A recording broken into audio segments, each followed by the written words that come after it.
Hi everyone, welcome to Sew Spark Studio. I'm Paula. Today I'm going to show you how to attach a walking foot to your sewing machine. I'm using my FAF. I have another machine, but my Janome has a built-in walking foot. If you don't have a walking foot and you are needing to buy one, you do need to know whether your machine is a low shank or a high shank machine. And you can tell that by putting the presser foot down, and if you measure from the bed of the sewing machine to the center of the screw that attaches the shank here, if it is a low shank machine, it's about 1/2 inch or 1.3 centimeters, somewhere in that neighborhood. This one's just slightly higher than that, but it is a low shank machine. A high shank machine, the distance is closer to 1 inch or 2.5 centimeters. And my Janome is a high shank machine. This is the walking foot that I have. And when I purchased this, it came with a little booklet. And this booklet actually says that it's for a Janome or a new home low shank top loading machine. And this is not a Janome or a new home machine, but it is a low shank machine, and this foot works great on it. So I don't have any problems with it. It does come with this piece. This is called a quilting guide, and that snaps into the back of the foot.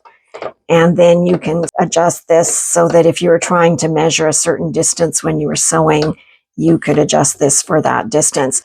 It's called a quilting guide because often walking feet are used when you are doing machine quilting. And that was why I originally bought this foot. Your machine has feed dogs under the presser foot, and the walking foot has feed dogs on the top. And so when this is working, what you do is get feed dog action on both sides of your fabric, and it helps it to stay more even.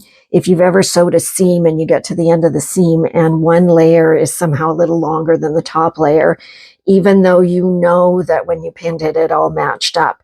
Well, it has to do with the fact that the feed dogs are only feeding from the bottom. And if you're using lighter weight fabrics like cottons, usually that doesn't make much of a difference. But if you get into quilting where you're sewing multiple layers, or if you're going to sew with a fabric like fleece, this is a little bit heavier fabric and it's thicker, and so you get more of that discrepancy in the length of the seams with just the machine feed dogs. So if I'm sewing fleece for a hoodie or something like that, I often will put the walking foot on my machine as well. So it's not just for quilting. So how do you put this on? On some machines, you may need a screwdriver because you have to remove the screw that attaches the shank to the machine here. But this FAF actually has a screw that you don't need a screwdriver for, a very handy feature on this machine. And so I have to completely remove the screw on this one because the hole is a hole. It's not slipped on. Some machines, it does have a slip-on feature. And then this one will slip on, so I could start the screw. Sometimes that's the hardest part. And then slip this on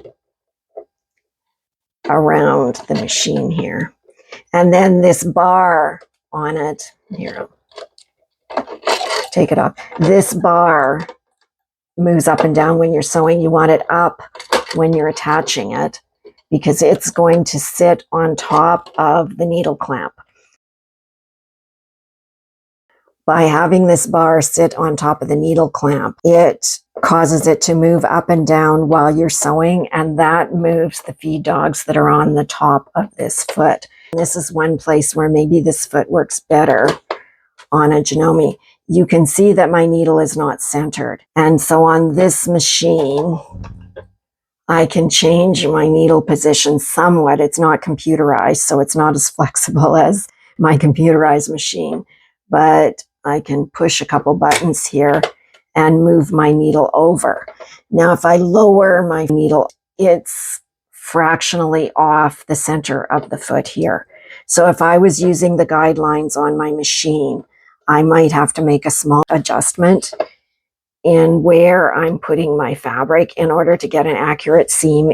Now, when you're quilting, it doesn't matter so much if you're following lines or things like that. And I could use the quilting guide as well when I was quilting. But basically then the operation of the machine is pretty much like you would do any sewing on your machine.